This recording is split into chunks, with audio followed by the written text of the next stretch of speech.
야, 고졸 주제 여길 왔냐? 처음 그 말을 들었을 때 온몸이 얼어붙는 것 같았습니다. 귀에 들어온 말이 현실이 아니길 바라며 한참을 멍하니 서 있었죠. 회의실 한쪽 광택이 도는 검은색 구두를 신은 여자는 책상 위에 턱을 괴고 저를 내려다보며 말했어요.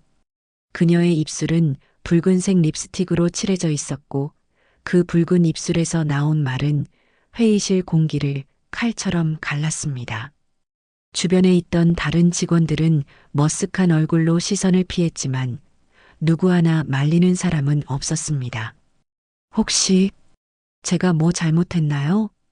떨리는 목소리로 간신히 말을 꺼냈습니다. 그녀는 코웃음을 쳤습니다. 잘못? 여기 있는 것 자체가 잘못이지. 인사팀은 대체 뭐 하는 거야? 고조를 우리 마케팅팀에 보내다니. 순간 숨이 턱 막혔습니다. 고개를 들 수조차 없었어요. 손끝이 파르르 떨리고 얼굴이 화끈 달아올랐습니다. 그렇게 수십 명이 보는 앞에서 저는 그저 바보처럼 얼어 있었습니다. 가슴 속에서는 울컥하는 감정이 치밀어 올랐지만 첫날부터 감정을 드러낼 수는 없었습니다. 제 이름은 송하늘입니다. 올해 23이었고 막 사회에 첫 발을 내디뎠던 신입사원이었죠. 학력? 맞습니다. 고졸입니다. 그 흔한 대학 졸업장 하나 없이 검정고시로 고등학교를 마쳤습니다. 하지만 저는 누구보다 열심히 살았다고 자부합니다. 새벽부터 밤까지 알바를 뛰었고 틈틈이 마케팅 관련 책을 읽고 온라인 강의를 들었습니다. 그러다 어렵게 이 대기업의 채용 공고를 발견하고 맨손으로 도전장을 던진 겁니다. 제 가방 좀 들어주시겠어요? 커피도 한 잔 타오고요. 그녀의 명령조 목소리가 다시 들려왔습니다. 주변에서 누군가가 작게 한숨을 쉬는 소리가 들렸습니다. 하지만 그 이상의 반응은 없었습니다. 모두가 그녀를 두려워하는 눈치였어요. 네, 알겠습니다. 순순히 대답했습니다. 사회생활의 첫날, 문제를 일으키고 싶지 않았으니까요. 채용 과정은 쉽지 않았습니다. 서류 전형에서부터 고졸이라는 단어 하나 때문에 무수히 탈락했습니다. 그래도 포기하지 않았어요. 끈질기게 악착같이 매달려 면접까지 갔고 결국 최종 합격 통보를 받았습니다. 그런데 그렇게 어렵게 들어온 이곳에서 첫날부터 이런 모욕을 당할 줄은 몰랐습니다. 그녀의 이름은 조민서 부장이었습니다.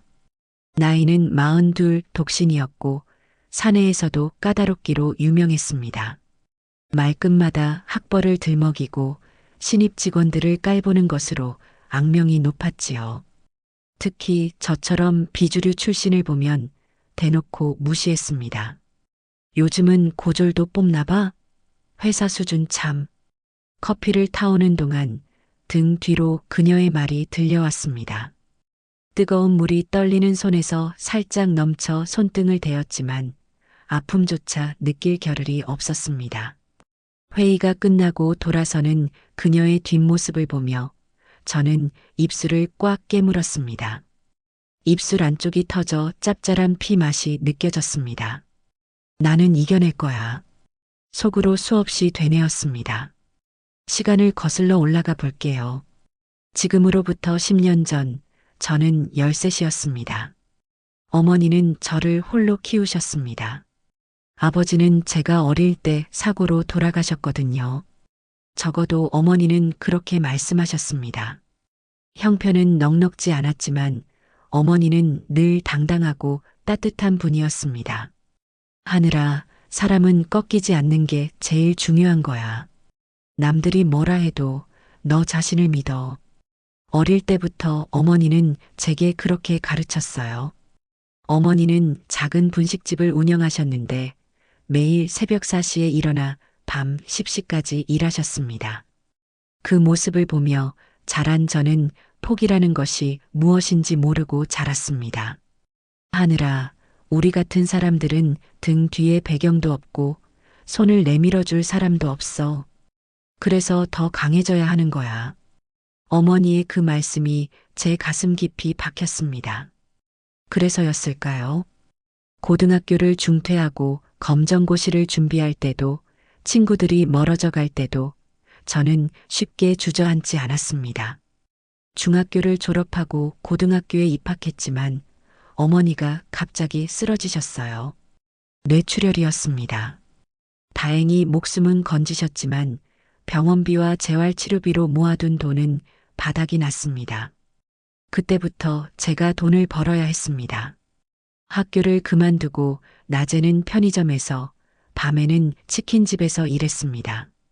두 군데서 일하면서도 검정고시 공부를 포기하지 않았습니다. 너는 꼭 성공할 거야 하느라. 엄마가 느껴져.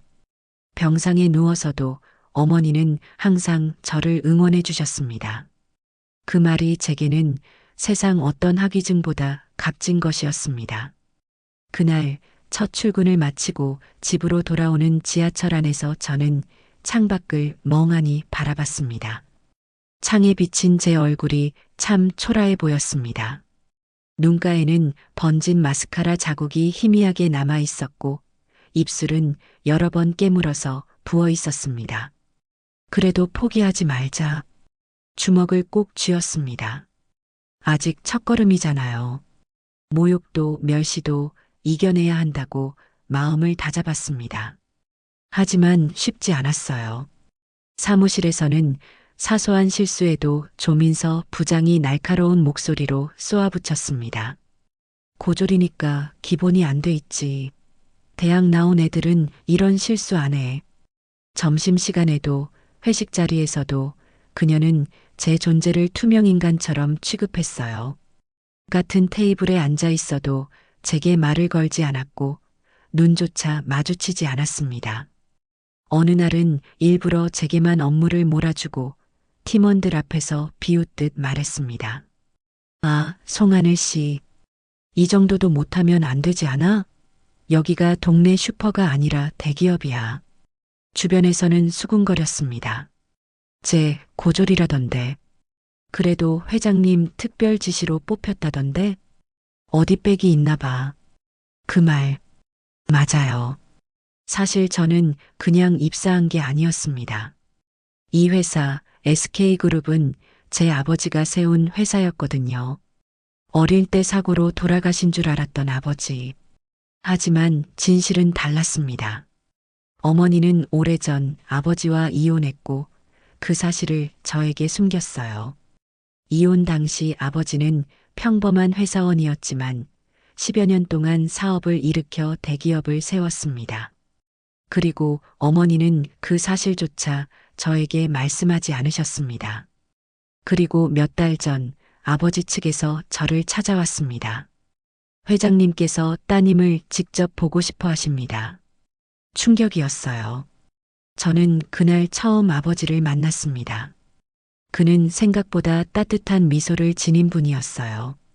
그리고 아버지는 조심스럽게 제게 제안했죠. 하늘아, 우리 회사에 들어와 줄 수 있겠니? 내가 원하는 부서, 원하는 일 무엇이든 해도 좋아. 다만 내가 직접 경험해 봤으면 해. 아버지는 제 손을 꼭 잡으며 말했습니다. 내가 이룬 것들이 언젠가는 모두 내 것이 될 거야.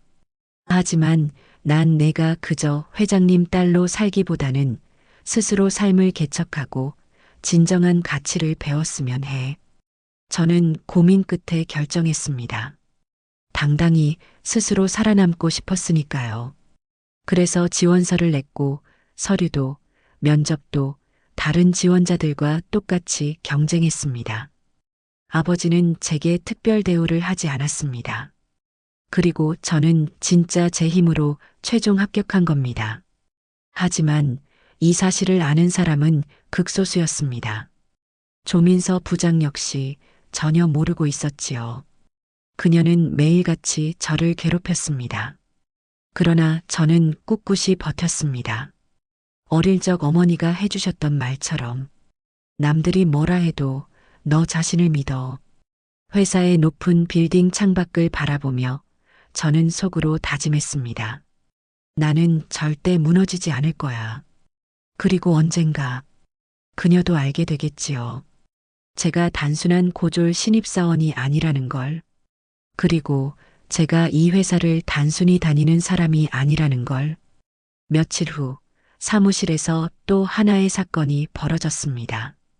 점심시간이 끝나고 다들 커피를 들고 회의실로 모여들던 때였어요. 저는 회의 자료를 정리하고 있었고 조민서 부장은 저를 향해 성큼성큼 다가왔습니다. 그녀의 얼굴에는 이상한 미소가 어려 있었습니다. 하늘 씨, 거기 커피 좀 조심해. 말을 하자마자 그녀는 일부러 손에 든 커피컵을 흔들었습니다. 순간 뜨거운 커피가 제 하얀 블라우스 위로 쏟아졌습니다. 아! 저도 모르게 비명이 터져 나왔습니다. 뜨거운 통증과 함께 옷이 흠뻑 젖었고 주변에서 작은 탄식이 흘러나왔습니다. 어머, 어떡해. 조민서 부장은 입을 가리며 억지스러운 표정을 지었습니다. 아이고, 미안해. 내가 손이 미끄러졌네. 고졸이라 센스가 부족해서 그런 줄 알았더니 운도 없네. 그녀는 일부러 주변 사람들에게 들리도록 비아냥거렸습니다. 그리고 마치 아무 일도 없었다는 듯 회의실로 향했습니다. 가슴팍이 화상으로 따끔거렸지만 그것보다 더 아픈 건 온몸을 타고 흐르는 모욕감이었습니다. 동료 중 한 명이 휴지를 건네주었지만 이미 블라우스는 엉망이 되어 있었어요. 화장실에 가서 옷 좀 닦고 올게요. 떨리는 목소리로 말하고 자리를 떴습니다. 화장실 거울 앞에 서자 젖은 블라우스 사이로 붉게 달아오른 피부가 보였습니다. 뜨거운 물에 데인 자국이 생기고 있었어요. 그때 화장실 문이 열리면서 조민서 부장과 친한 차장님이 들어왔습니다. 저는 재빨리 개인 칸으로 들어갔습니다. 민서 정말 대단해. 그렇게 티나게 괴롭혀도 아무 말 못하네. 뭐, 고졸 주제에 이 회사에 들어온 것부터가 웃기지. 진짜 뭔가 빽이 있는 게 분명해. 그래도 좀 심한 거 아니야? 화상이라도 입으면 어쩌려고. 괜찮아. 그 정도 화상 가지고 뭐 어쩌겠어. 고소한다고? 에이, 그럴 배짱도 없을걸. 커피가 묻은 블라우스를 닦으면서 저는 어금니를 깨물었습니다. 눈물이 차올랐지만 참았습니다. 화장실 칸 안에서 그들이 나갈 때까지 숨을 죽이고 기다렸어요. 저는 또 참고 넘겼습니다. 이곳은 회사였으니까요. 그날 저녁 저는 화장실에 숨어 눈물을 삼켰습니다. 나만 참으면 되는 걸까? 거울 속 제 모습은 참 초라했습니다. 블라우스는 커피 얼룩으로 망가져 있었고 가슴팍의 화상은 따끔거렸습니다. 그러나 바로 그 순간 마음 한구석에서 무언가 꿈틀거렸습니다. 억울함을 넘어선 분노. 어머니가 했던 말이 떠올랐어요. 참는 것도 중요하지만 내가 스스로를 지켜야 할 때는 용감해야 해. 그때 화장실 문이 다시 열렸습니다. 조민서 부장이었습니다. 그녀는 거울 앞에서 립스틱을 바르고 있었죠. 우리의 시선이 거울에서 마주쳤습니다. 아직도 회사에 있었네? 옷은 좀 어떠세요? 그녀가 거만한 미소를 지으며 물었습니다. 순간 제 안에 억눌려 있던 모든 감정이 폭발했습니다. 부장님, 제가 어떤 사람인지 모르시겠지만 제 목소리가 떨렸습니다. 저는 고졸이라는 이유로, 능력 없는 사람이라는 이유로 이렇게 대우받을 사람이 아닙니다. 조민서 부장의 눈이 커졌습니다. 뭐라고?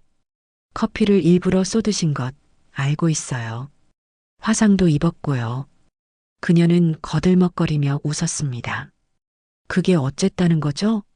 증명할 수 있나요? 이 회사에 CCTV 없는 곳 없잖아요. 그리고 증인도 많고요. 그녀의 얼굴이 살짝 굳었습니다. 그래서 나한테 뭐 어쩌라는 건데?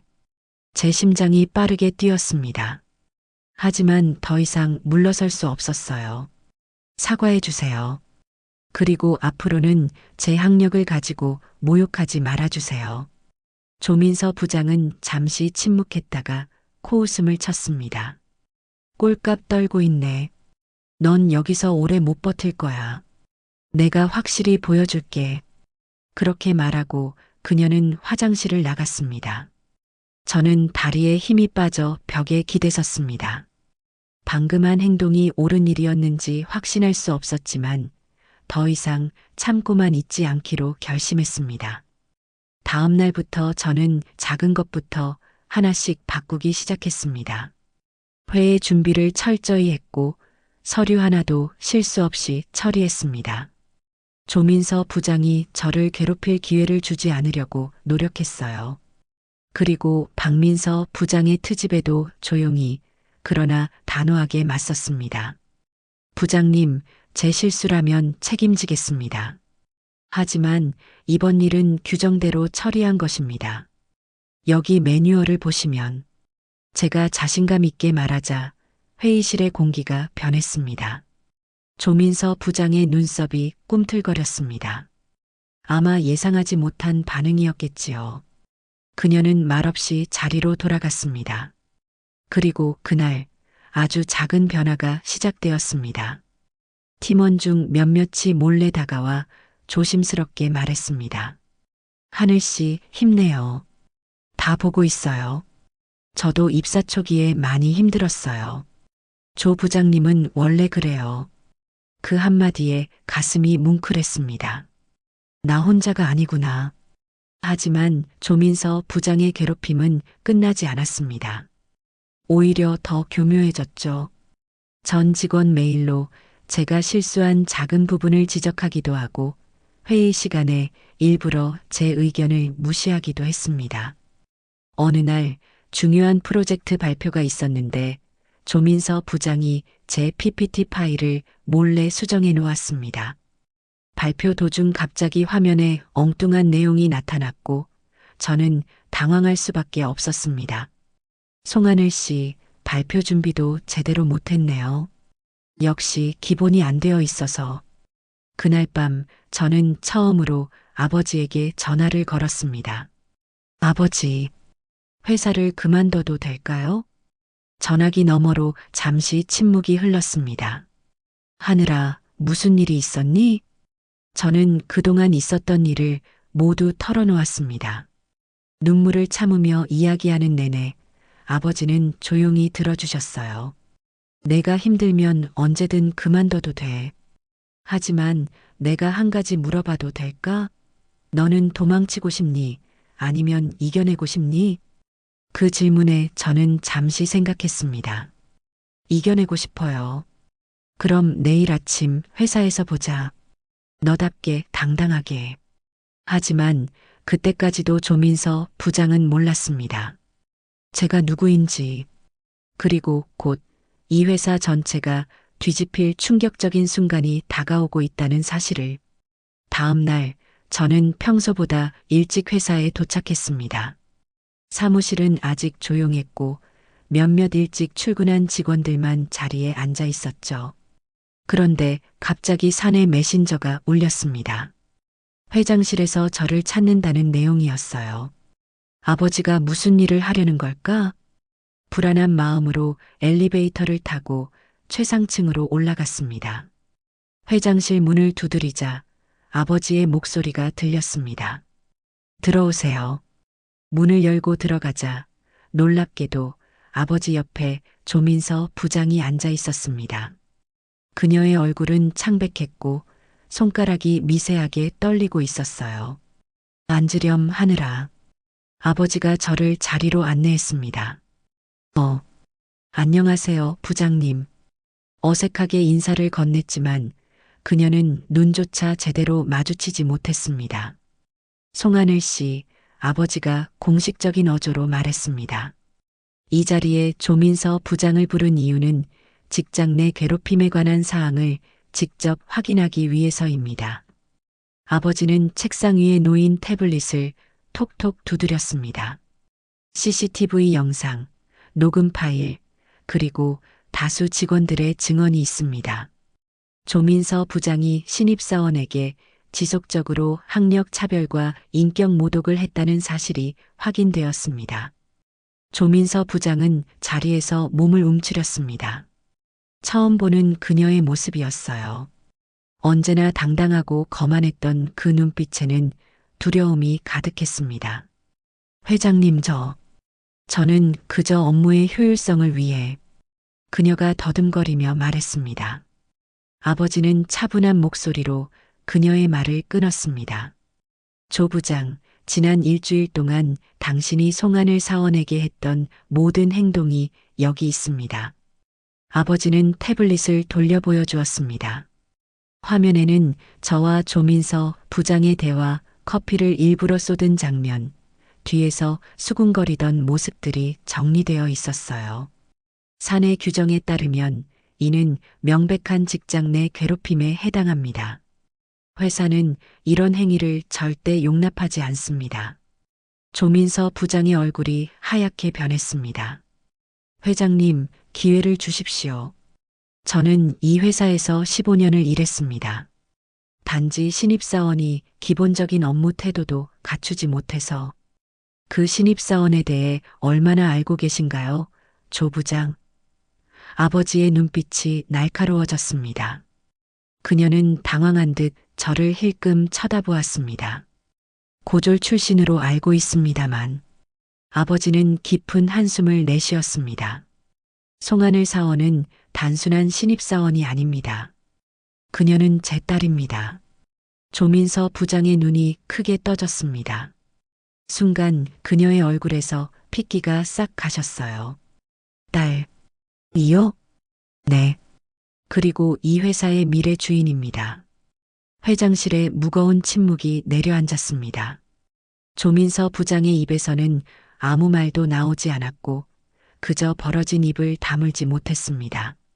하지만 저는 오늘 아버지로서가 아닌 회장으로서 이 자리에 앉아 있습니다. 아버지는 단호하게 말을 이어갔습니다. 회사에서는 능력과 인성을 중요시합니다.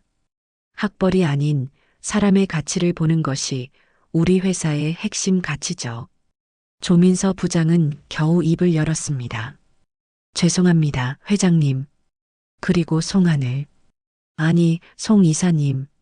그녀의 목소리가 떨렸습니다. 저는 아직 이사가 아닙니다, 부장님. 제가 조용히 말했습니다. 그저 신입사원 송하늘입니다. 저는 숨을 깊게 들이마시고 계속 말했습니다. 저는 특별 대우를 바라지 않습니다. 오직 공정한 기회와 존중만 원했을 뿐이에요. 학력이 아닌 제 능력으로 평가받기를 원했습니다. 아버지가 미소를 지으며 저를 바라보았습니다. 송하늘 사원의 말이 맞습니다. 그녀는 다른 지원자들과 똑같이 서류 심사와 면접을 통과했습니다. 그 누구보다 자신의 자리를 위해 노력했죠. 조민서 부장은 고개를 떨구었습니다. 정말 죄송합니다. 제가 너무 오만했습니다. 아버지는 서류 한 장을 조민서 부장 앞에 밀어놓았습니다. 인사위원회에서 결정한 징계 내용입니다. 한 달간의 무급 정직과 타부서 발령, 그리고 공식 사과문 작성입니다. 조민서 부장의 손이 떨렸습니다. 그녀는 순간 눈을 질끈 감았다가 다시 떴습니다. 네, 따르겠습니다. 아버지는 고개를 끄덕였습니다. 이제 자리로 돌아가 주세요. 오늘 오후 인사팀에서 연락이 갈 겁니다. 조민서 부장은 일어서며 깊게 고개를 숙였습니다. 그리고 문을 열기 전 잠시 멈춰 섰습니다. 송하늘 씨, 진심으로 미안합니다. 제 행동이 너무 부끄럽습니다. 그녀의 목소리에는 진심이 담겨 있었습니다. 저는 고개를 끄덕이는 것으로 대답을 대신했습니다. 문이 닫히고 저와 아버지 단둘만 남았습니다. 아버지, 제가 조심스럽게 입을 열었습니다. 이렇게 하실 필요는 없었어요. 아버지는 손을 들어 제 말을 부드럽게 막았습니다. 하늘아, 이건 특별 대우가 아니야. 우리 회사는 누구든 인격적으로 존중받아야 해. 조 부장의 행동은 회사 규정상 명백한 위반이었어. 하지만 이제 모두가 제가 회장님 딸이라는 사실을 알게 될 거예요. 아버지는 잠시 생각에 잠겼다가 미소를 지었습니다. 그래, 그럴 수도 있겠구나. 하지만 그건 내가 어떻게 행동하느냐에 달렸어. 저는 고개를 갸웃했습니다. 무슨 뜻이세요? 누구나 내가 회장님 딸이라는 사실을 알게 될 거야. 그럼에도 불구하고 내가 어떤 사람인지는 내 자신이 보여줘야 해. 사람들은 결국 내 행동과 능력을 보고 판단할 테니까. 아버지의 말에 깊이 고개를 끄덕였습니다. 네, 아버지. 저는 제 힘으로 인정받을 거예요. 아버지는 따뜻하게 웃으며 제 손을 잡았습니다. 내가 자랑스럽구나 하느라. 회장실에서 나온 후 저는 깊은 숨을 내쉬었습니다. 이제 모든 것이 달라질 거예요. 하지만 달라질 건 사람들의 시선뿐이지 저는 변하지 않을 거라고 다짐했습니다. 사무실로 돌아가는 길 몇몇 직원들이 저를 힐끔힐끔 쳐다보는 것이 느껴졌습니다. 소문이 빠르게 퍼진 모양이었어요. 자리에 앉자마자 팀장님이 다가왔습니다. 하늘 씨, 잠시 얘기 좀 할까요? 회의실에 들어서자 팀장님은 어색한 미소를 지었습니다. 사실 조금 당황스럽네요. 회장님 따님이셨다니. 팀장님, 제가 조용히 말을 끊었습니다. 저는 그저 송하늘이에요. 신입사원 송하늘로 대해주세요. 팀장님은 잠시 놀란 표정을 짓다가 이내 고개를 끄덕였습니다. 알겠습니다. 하지만 조 부장님 건에 대해서는 정말 미안합니다. 좀 더 적극적으로 말렸어야 했는데. 괜찮아요. 중요한 건 앞으로입니다. 회의실을 나오자 팀원들이 모두 저를 쳐다보고 있었습니다. 어색한 침묵이 흘렀고 갑자기 박진우 대리가 일어섰습니다. 하늘 씨, 커피 한 잔 할래요? 그 간단한 제스처가 얼마나 고마웠는지 모릅니다. 누군가 먼저 손을 내밀어 주었던 거예요. 네, 좋아요. 커피 머신 앞에서 진우 대리가 물었습니다. 많이 힘들었죠? 저는 조심스럽게 고개를 끄덕였습니다. 네, 조금요. 하지만 이제 괜찮아요. 제가 먼저 말 걸지 못해서 미안해요. 사실 저도 학력 때문에 고생했거든요. 전문대 출신이라.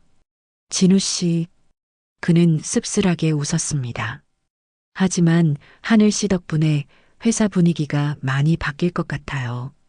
좋은 방향으로요. 그 말이 제 가슴을 따뜻하게 만들었습니다. 그날 이후 회사는 조금씩 변하기 시작했습니다. 조민서 부장은 다른 부서로 발령받았고 공식적인 사과문을 전 직원에게 보냈습니다. 그리고 인사팀에서는 직장 내 괴롭힘 방지와 다양성 존중에 관한 특별 교육을 진행했죠. 저는 여전히 신입사원으로서 열심히 일했습니다. 물론 이제는 회장님 딸이라는 꼬리표가 붙었지만 그것이 제가 일하는 방식을 바꾸지는 않았어요. 하늘 씨, 이 보고서 좀 검토해 주실래요? 팀장님이 평소와 같이 업무를 지시했습니다. 네, 바로 하겠습니다. 저는 밝게 대답했습니다. 가끔은 무거운 책임감을 느끼기도 했습니다. 직원들의 눈에는 제가 미래의 회사 주인으로 보일 테니까요. 하지만 저는 그저 한 걸음씩 나아가려 했습니다. 몇 개월이 지나 저는 첫 프로젝트를 맡게 되었습니다. 작은 마케팅 캠페인이었지만 제게는 큰 도전이었죠. 이번 청년 창업 지원 프로젝트는 송하늘 사원이 주도할 겁니다. 팀장님의 발표에 모두가 놀란 눈치였어요. 하지만 저는 준비가 되어 있었습니다. 감사합니다. 최선을 다하겠습니다. 그 프로젝트를 위해 밤낮 없이 일했습니다. 학력이 아닌 실력으로 인정받고 싶었으니까요. 어느 날 밤 늦게까지 사무실에 남아 작업하고 있을 때 아버지가 찾아오셨습니다. 아직도 일하고 있구나. 저는 고개를 들어 웃었습니다. 네, 곧 마무리할 거예요. 아버지는 제 옆 의자에 앉으셨습니다. 하늘아, 너무 무리하지 마. 나도 어릴 때는 인정받기 위해 밤새 일했었지. 하지만 그건 장기적으로 좋지 않아. 내가 잘하고 있다는 걸 모두가 알고 있어. 학력이 아닌 내 실력으로. 그 말이 얼마나 큰 위로가 되었는지 모릅니다. 고마워요, 아버지. 아버지는 잠시 창밖을 바라보더니 말했습니다. 저 밤하늘 좀 봐. 별이 참 많이 보이네. 저도 함께 창밖을 바라봤습니다. 서울의 밤하늘에 별이 반짝이고 있었어요. 내 이름처럼 하늘에 별이 가득하구나. 어머니가 말씀하셨어요. 제 이름을 하늘이라고 지은 이유는 한계없이 높이 날아오르라고 하셨대요. 아버지의 눈이 촉촉해졌습니다. 그래, 내 어머니다운 말이구나. 아버지, 제가 진짜 이 회사의 주인이 될 수 있을까요? 아버지는 저를 진지하게 바라봤습니다. 내가 원한다면. 하지만 그건 내 선택이야. 중요한 건 내가 어디서든 빛나는 사람이 되는 거야. 하늘이니까 별을 품을 수 있잖아. 그 말에 제 눈에도 눈물이 맺혔습니다. 1년이 지난 지금 저는 많은 것이 달라졌습니다. 제가 맡았던 청년 창업 지원 프로젝트는 큰 성공을 거두었고, 이제는 팀장으로 승진하여 더 큰 책임을 맡게 되었습니다. 회사 내에서도 많은 변화가 있었습니다. 학력보다 능력을 우선시하는 문화가 자리 잡았고, 신입사원 선발 과정에서도 더 다양한 배경의 인재들이 들어오기 시작했습니다. 오늘은 제가 직접 기획한 별을 품은 인재 프로그램 발표 날이었습니다. 학력에 관계없이 재능 있는 청년들에게 기회를 주는 프로그램이었죠. 이 프로그램을 통해 우리는 잠재력을 가진 모든 이들에게 동등한 기회를 제공하고자 합니다. 학벌이 아닌 열정과 능력으로 평가받는 사회를 만들어가는데 우리 회사가 앞장서겠습니다. 제 발표가 끝나자 큰 박수가 터져 나왔습니다. 아버지도 뒤쪽에서 조용히 미소 지으며 박수를 치고 계셨어요. 발표장을 나오는데 누군가 제 이름을 불렀습니다. 송하늘 씨. 돌아보니 조민서 전 부장이었습니다. 그녀는 1년 만에 많이 달라져 보였어요. 발표 정말 훌륭했습니다. 그녀의 목소리에 진심이 담겨 있었습니다. 감사합니다, 조 부장님. 정말 미안해요. 그때 일에 대해서. 당신 덕분에 저도 많이 배웠습니다. 저는 미소를 지었습니다. 괜찮아요.